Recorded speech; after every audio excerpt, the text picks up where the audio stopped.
मैं समीश पाले, lecturer in mechanical engineering department NIT polytechnic Nagpur, आप सबका स्वागत करता हूँ इस वीडियो लेक्चर सीरीज़ में, जो कि बेसिक मैकेनिकल इंजीनियरिंग कोर्स के ऊपर में जो second semester diploma in electrical engineering students के लिए। In this video lecture, we already started with our third chapter, that is fluid machinery, जो कि 12 मार्क्स के लिए MSBT थ्योरी एग्जाम में पूछा जाता है। और इस चैप्टर का जो कोर्स आउटकम है वो है check the broad base working of Pelton and Francis turbine. तो इस चैप्टर में अपन पेल्टन और फ्रांसिस टर्बाइन के बारे में पढ़ने वाले हैं। और आज का अपना टॉपिक क्या है? Centrifugal pump. तो आज अपन पढ़ने वाले सेंट्रीफ्यूगल पंप के बारे में। इसके पहले वाले वीडियोस में अपन ने सबसे पहले वीडियो में देखा था पंप क्या होता है, उसके बाद में सिंगल एक्टिंग रेसिप्रोकेटिंग पंप के बारे में पढ़ा था, उसके बाद में डबल एक्टिंग रेसिप्रोकेटिंग पंप के बारे में पढ़ा, और आज अपन पढ़ने वाले किसके बारे में? सेंट्रीफ्यूगल पंप के बारे में। क्लियर है? तो लर्निंग आउटकम। तो आज का वीडियो स्टार्ट करने के पहले देख लेते हैं कि आज के वीडियो में अपन क्या चीज़ सीखने वाले। तो after completion of this video lecture, learner will be able to identify components of centrifugal pump. तो आप जो आइडेंटिफाई कर पाओगे कि जो सेंट्रीफ्यूगल पंप है उसमें कौन से कंपोनेंट्स होते हैं।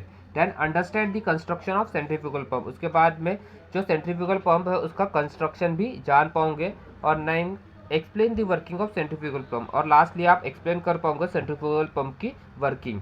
तो ये आज के वीडियो के आउटपुट है, जो कि आज का वीडियो देखने के बाद में ये सारी चीज़ें आपको कर पाओगे। देन नेक्स्ट है पीओ एंड पीएसओ मैपिंग। तो आज के वीडियो से कौन से पीओ और कौन से पीएसओ मैपर है वो एक बार देख लेते हैं। तो पीओ इज नथिंग बट होता है प्रोग्राम आउटकम, एंड पीएसओ होता है प्रोग्राम स्पेसिफिक आउटकम। तो आज के वीडियो से जो पीओ मैप हो रहा है वो है PO number 1, that is basic knowledge and discipline specific knowledge. तो आपको basic knowledge of engineering mathematics science का यूटिलाइजेशन होने वाला है और डिसिप्लिन नॉलेज मिलने वाला है, इसलिए ये वाला पीओ मैप हो रहा है, that is PO 1, that is basic knowledge and engineering discipline knowledge.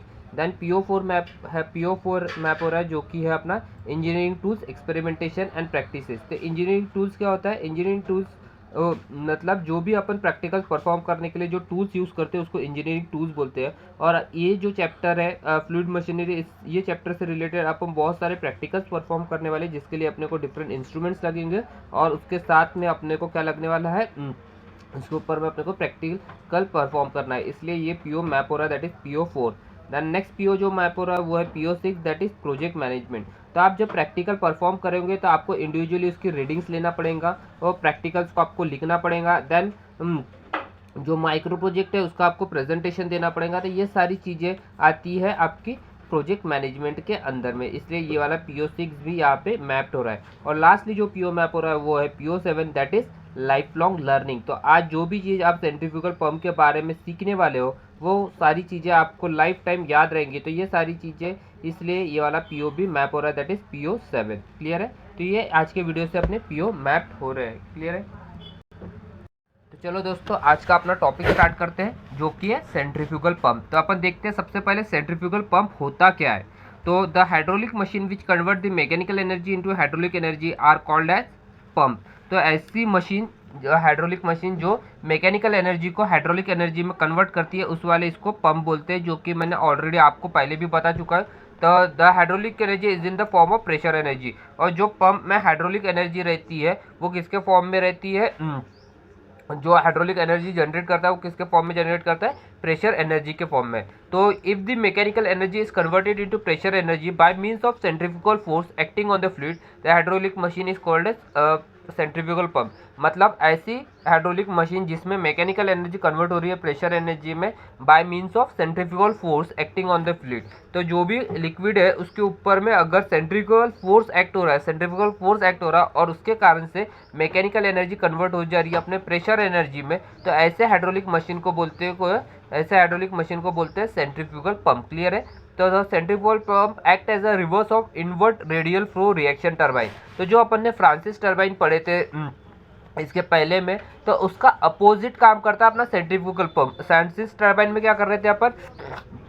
Francis turbine में अपन हाइड्रोलिक एनर्जी दे रहे थे और हाइड्रोलिक एनर्जी कन्वर्ट हो रही थी मैकेनिकल एनर्जी में। उसका रिवर्स होगा अपना काय में? सेंट्रीफ्यूगल पंप में। सेंट्रीफ्यूगल पंप में क्या हो रहा है? अपन मैकेनिकल एनर्जी दे रहे हैं और वो जनरेट कर रहा है कौन सा? Hydraulic energy. क्लियर है? तो ये जो सेंट्रीफ्यूगल पंप है वो act as a reverse of invert radial flow reaction turbine, जो invert radial flow reaction turbine है उसके रिवर्स में काम करता है। This mean that the flow in centrifugal from is in the radial outward direction, जिसका मतलब यह है कि जो सेंट्रीफ्यूगल पंप में जो अपना फ्लो रहेगा, जो आउटलेट में जो ये जाएगा वो कौन से डायरेक्शन में जाएगा, is in the radial outward direction, मतलब रेडियस के थ्रू जाएगा आउटवर्ड डायरेक्शन में। क्लियर है? तो सेंट्रीफ्यूगल पंप में जो भी अपना वाटर जाएगा वो कौन से डायरेक्शन में जाएगा, is in the this means that the flow is in centrifugal pump in the direction, radial direction के आउटवर्ड में जाएगा।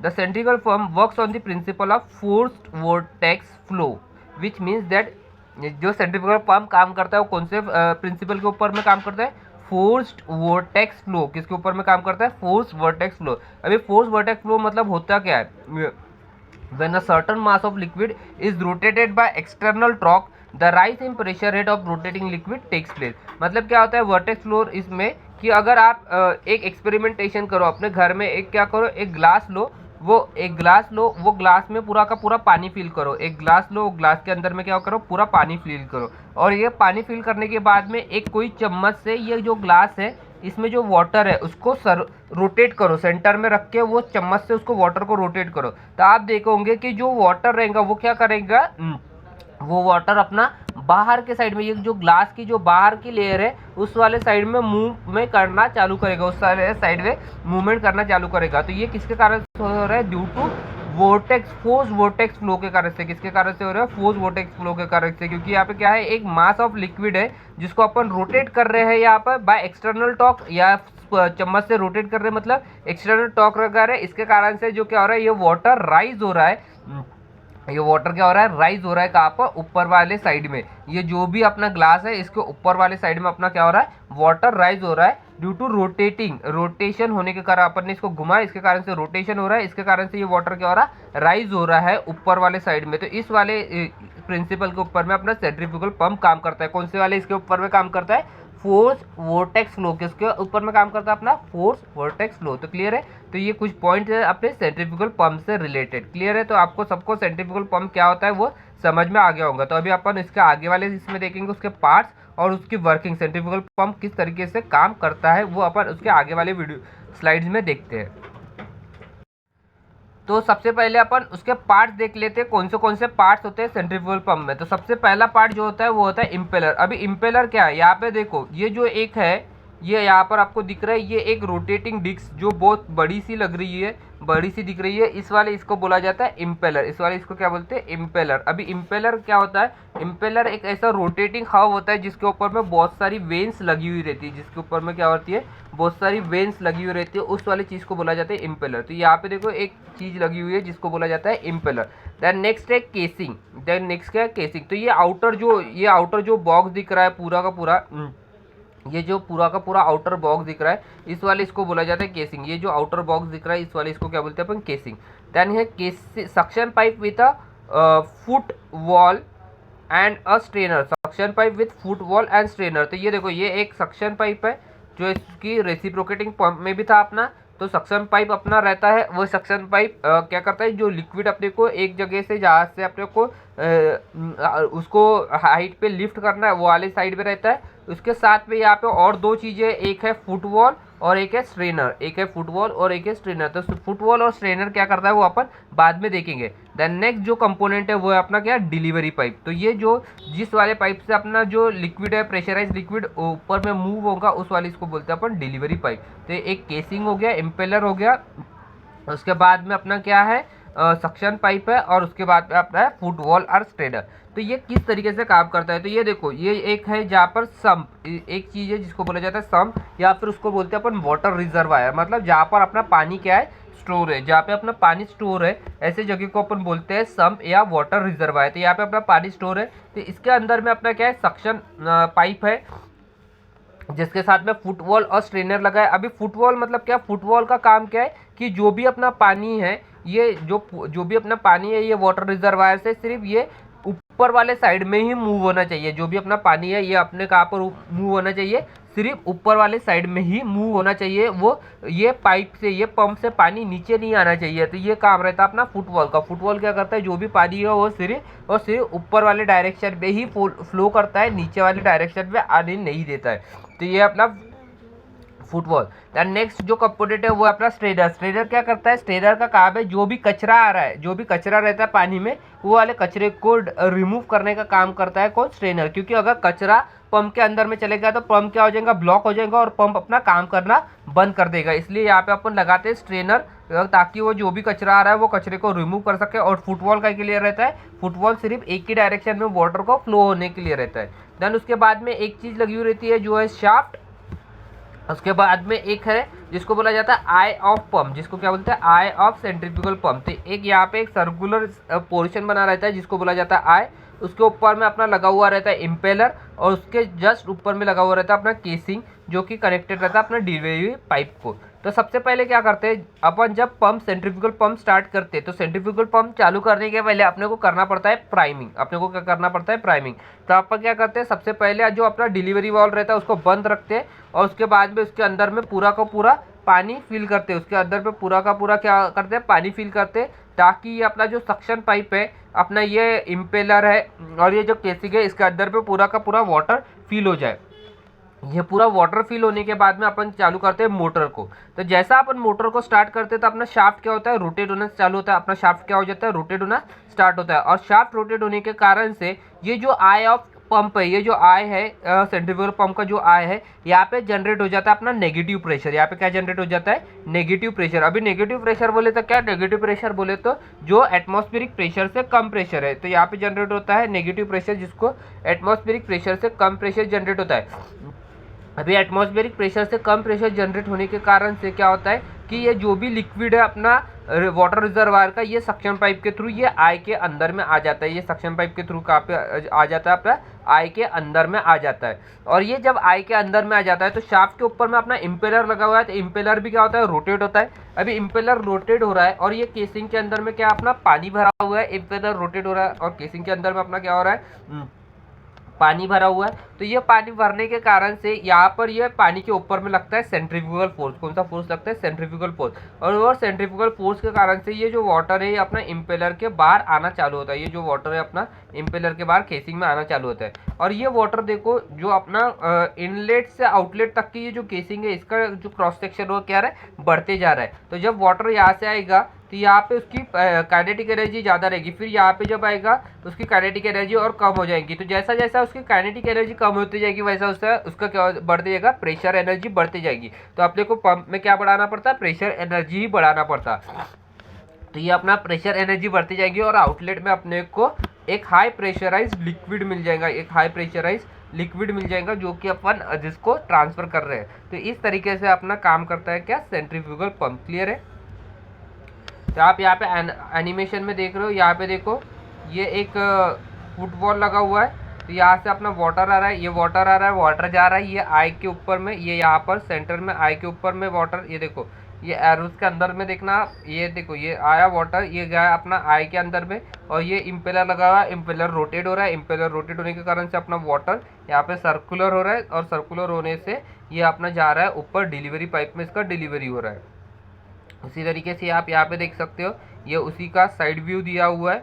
ये देखो यहाँ से ये पंप है, ये पंप, ये अपना सक्शन पाइप है, ये लगा हुआ है यहाँ पे, ये आ रहा है, ये रोटेट हो रहा है, ये इम्पेलर रोटेट हो रहा है। इम्पेलर रोटेट होने के कारण से अपना प्रेशराइज लिक्विड का प्रेशर बढ़ रहा है, प्रेशर बढ़ने के कारण से ये डिलीवरी पाइप को अपन डिलीवर कर दे रहे थे। इस तरीके से अपना सेंट्रीफ्यूगल पंप काम करता है। क्लियर है। तो अभी अपन ने जो देखिए वर्किंग जो मैंने बताया वही यहाँ पर लिखी हुई है। सबसे पहले इनिशियली डिलीवर वाल्व को आपको क्या करते हैं, क्लोज करके रखते हैं, and pump is primed, pump को प्राइम किया जाता है। अभी प्राइमिंग करना मतलब क्या है, सक्शन वॉल्व को, केसिंग को और portion of delivery pipe up to the delivery valve अपन क्या करते हैं, उसको पूरा फिल कर देते हैं लिक्विड से। This is done to ensure that no air pocket is present in the portion. ये किस लिए कर जाता है कि ताकि एयर पॉकेट प्रेजेंट नहीं रहना चाहिए। Then now electric motor is start to rotate the impeller. अपन फिर इलेक्ट्रिक मोटर को स्टार्ट करते हैं और उससे इम्पेलर अपना रोटेट होता है। The rotation of impeller in a casing, impeller के रोटेशन के केसिंग के कारण से क्या हो जाता है, वोर्टेक्स, फोर्स्ड वोर्टेक्स जनरेट हो जाता है। फोर्स वोर्टेक्स के प्रिंसिपल के ऊपर में काम करता है अपना centrifugal. This is responsible for imparting centrifugal head to liquid. और ये फोर्स वोर्टेक्स के कारण से सेंट्रीफ्यूगल हेड देते हैं अपन लिक्विड को। It create vacuum at this eye of the impeller, और इसके कारण से वैक्यूम जनरेट होता है eye of the impeller and causes the liquid rise into the suction pipe from the liquid sump, और इसी के कारण से अपना लिक्विड क्या होता है वाटर रिजर्वायर से सक्शन पाइप में आता है और वो आई में आता है। The speed of impeller is gradually increase, जो स्पीड रहता है इम्पेलर की वो इंक्रीज करते हैं so that it can produce sufficient centrifugal head, जितना अपने को सेंट्रीफ्यूगल हेड प्रोड्यूस करना है वो उससे अपन प्रोड्यूस कर सकते हैं, which can initiate discharge from delivery pipe, और उसके कारण से डिस्चार्ज मिलता है अपने को डिलीवरी पाइप के थ्रू।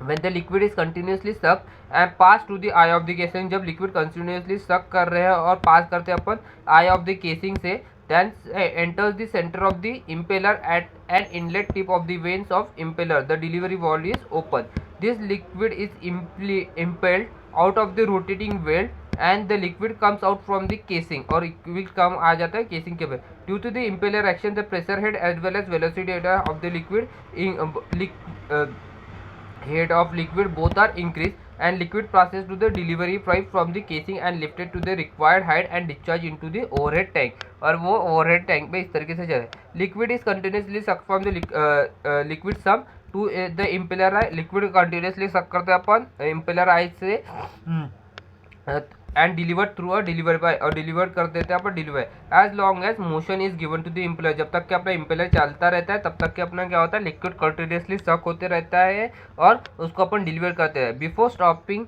द पंप को स्टॉप करने के पहले delivery valve should be close, और डिलीवरी वॉल्व क्या कर रहा है अपने को क्लोज करना चाहिए, otherwise there may be some backflow of pressurise liquid from overhead tank, उसके कारण या उससे क्या हो जाएगा अगर नहीं करेगा तो जो अपन पानी ओवरहेड टैंक के ऊपर में चढ़ा है वो पानी बैकफ्लो भी हो सकता है। क्लियर है, तो इसलिए अपने को उसको कंटिन्यूसली बंद करके रखना चाहिए। नेक्स्ट अपन देखते हैं comparison between centrifugal and reciprocating pump. जो सेंट्रीफ्यूगल पंप है और रेसिप्रोकेटिंग पंप में क्या डिफरेंस है, तो सबसे पहला कंस्ट्रक्शन के बेसिक्स पे देखते हैं। तो simple in construction because of less number of parts, तो जो सेंट्रीफ्यूगल पंप है ये सिंपल इन कंस्ट्रक्शन रहता है क्योंकि इसमें जो पार्ट्स रहते हैं वो बहुत कम रहता है, जबकि रेसिप्रोकेटिंग पंप क्या है कॉम्प्लिकेटेड इन कंस्ट्रक्शन क्योंकि इसमें जो पार्ट्स रहते हैं वो बहुत सारे रहते हैं। तो कंस्ट्रक्शन के हिसाब से जो सेंट्रीफ्यूगल पंप है वो क्या है सिंपल है, जबकि रेसिप्रोकेटिंग पंप क्या है कॉम्प्लिकेटेड है। टोटल वेट, जो टोटल वेट है अभी जाहिर सी बात है जिसमें कम पार्ट्स रहेंगे तो उसका वेट कम रहेगा, जिसमें पार्ट ज़्यादा रहेंगे तो उसका वेट ज़्यादा रहेगा। तो यहाँ पे लेस फॉर गिवन डिस्चार्ज, तो सेंट्रीफ्यूगल पंप का वेट जो रहता है वो कम रहता है, जबकि रेसिप्रोकेटिंग पंप का वेट ज़्यादा रहता है क्योंकि जाहिर सी बात है उसमें पार्ट ज़्यादा है तो उसका वेट ज़्यादा रहता है। सूटेबिलिटी, तो ये कहाँ पर यूज़ होता है अपना सेंट्रीफ्यूगल पंप कहाँ पे यूज़ होता है वो देखते हैं। Suitable for large discharge and smaller head, जहाँ पे भी डिस्चार्ज ज़्यादा लग रहा है पर हेड क्या है कम है वहाँ पे अपन सेंट्रीफ्यूगल पंप को यूज़ करते हैं। पर रेसिप्रोकेटिंग पंप कहाँ पे यूज़ होता है suitable for less discharge and higher head, जहाँ पे हेड ज़्यादा लग रहा है वहाँ पर अपन यूज़ करते हैं reciprocating pump. Then floor area required, तो सेंट्रीफ्यूगल पंप में पार्ट्स कम लगते हैं तो जाहिर सी बात है उसका साइज भी कम रहेगा इसलिए फ्लोर एरिया उसको कम लगेगा, जबकि रेसिप्रोकेटिंग पंप में फ्लोर एरिया अपने को ज़्यादा लगेगा क्योंकि उसमें पार्ट ज़्यादा है। देन फाउंडेशन रिक्वायर्ड, फाउंडेशन जो सेंट्रीफ्यूगल पंप है उसमें सिंपल और लाइटर वाला लगता है, जबकि रेसिप्रोकेटिंग पंप के लिए जो फाउंडेशन लगता है वो बहुत बड़ा हैवी फाउंडेशन लगता है। देन वियर एंड टियर, यहाँ पे जो सेंट्रीफ्यूगल पंप में जो वियर एंड टियर है वो less due to rotating element होने के कारण से इसमें जो वियर एंड टियर होता है सेंट्रीफ्यूगल पंप में वो कम होता है, जबकि रेसिप्रोकेटिंग पंप में ज़्यादा होता है due to piston cylinder arrangement के कारण से जो वियर एंड टियर है रेसिप्रोकेटिंग पंप में ज़्यादा होता है। देन मेंटेनेंस कॉस्ट, अभी वियर एंड टियर कम हो रहा है सेंट्रीफ्यूगल पंप में तो उसका मेंटेनेंस कॉस्ट क्या रहेगा कम रहता है, जबकि रेसिप्रोकेटिंग पंप में वियर एंड टियर ज़्यादा होने के कारण से उसका मेंटेनेंस कॉस्ट भी ज़्यादा रहता है। Then water quality, it can handle dirty water, जो सेंट्रीफ्यूगल पंप है वो डर्टी वाटर को हैंडल कर सकता है, जिसमें ख़राब पानी है वो भी हैंडल कर सकता है क्योंकि अपन वहाँ पे स्ट्रेनर का यूज़ कर रहे हैं जो कि वो कचरे को जाने नहीं देता पंप के अंदर में, जबकि रेसिप्रोकेटिंग पंप में it can not handle dirty water क्योंकि यहाँ पे अपन स्ट्रेनर वगैरह यूज़ नहीं करते। दैन स्पीड, जो स्पीड रहती है वो हायर स्पीड रहती है, किसकी अपनी सेंट्रीफ्यूगल पंप की जो स्पीड रहती है वो हायर रहती है, जबकि रेसिप्रोकेटिंग पंप की जो स्पीड रहती है वो कंपेरेटिवली लो रहती है। क्लियर है। दैन नेक्स्ट डिलीवरी जो रहता है सेंट्रीफ्यूगल पंप में वो कंटिन्यूस रहता है क्योंकि कंटिन्यूसली वो वाटर लेते रहता है अपना इसमें से रिजर्वायर से और कंटिन्यूसली डिस्चार्ज करते रहता है, जबकि अपना रेसिप्रोकेटिंग पंप में जो वाटर रहता है वो फ्लक्चुएटिंग रहता है या फिर इंटरमिटेंट रहता है। क्योंकि उसमें एक सक्शन स्ट्रोक होता है, फिर उसके बाद में डिलीवरी होता है। नीड ऑफ एयर वेसल, तो जो अपना सेंट्रीफ्यूगल पंप है उसमें एयर वेसल की कुछ भी ज़रूरत नहीं है, जबकि अपना रेसिप्रोकेटिंग पंप में एयर वेसल की ज़रूरत रहती है, क्योंकि उसमें कंटिन्यूसली डिस्चार्ज देने के लिए अपने को उसको एयर वेसल लगाना पड़ता है। थ्रस्ट ऑन द क्रैंकशाफ्ट, तो जो थ्रस्ट रहता है क्रैंकशाफ्ट के ऊपर में सेंट्रीफ्यूगल पंप की इसमें यूनिफॉर्म रहता है, जबकि रेसिप्रोकेटिंग पंप के ऊपर में नॉट यूनिफॉर्म रहता है। Then working operation, centrifugal pump का सिंपल टू ऑपरेट रहता है, जबकि reciprocating pump comparatively difficult to operate, therefore more care is required while operating, इसमें ज़्यादा केयर लेना पड़ता है। इफिशियंसी जो है वो सेंट्रीफ्यूगल पंप की कम है, रेसिप्रोकेटिंग पंप की ज़्यादा है। Then starting torque centrifugal pump में ज़्यादा लगता है, रेसिप्रोकेटिंग पंप में कम लगता है। Then suction and delivery valve not necessary, centrifugal pump में सक्शन और डिलीवरी वाल्व की ज़रूरत ही नहीं है, जबकि रेसिप्रोकेटिंग पंप में सक्शन और डिलीवरी वाल्व लगता है। देन बैलेंसिंग, सेंट्रीफ्यूगल पंप की प्रॉपर बैलेंस रहता है, जबकि reciprocating pump not proper balance रहता है। तो ये कुछ पॉइंट्स है जिसके ऊपर में अपन ने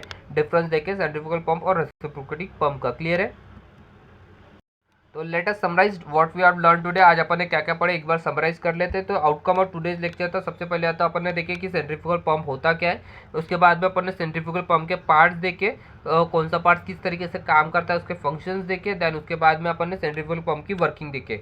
उसके बाद में नेक्स्ट अपन ने देखे comparison between centrifugal pump and reciprocating pump के बीच में का कंपैरिजन देखे। तो ये आज के वीडियोस में अपन ने पढ़े। Then next PO and PSO mapping. तो आज के वीडियो में कौन से पीओ मैप हो रहे हैं, तो आज के वीडियो में सबसे पहला PO1 मैप हो रहा है, देन PO4 मैप हो रहा है, देन PO6 एंड PO7। तो ये आज के वीडियोस में अपने POs मैप हो रहे हैं। क्लियर है?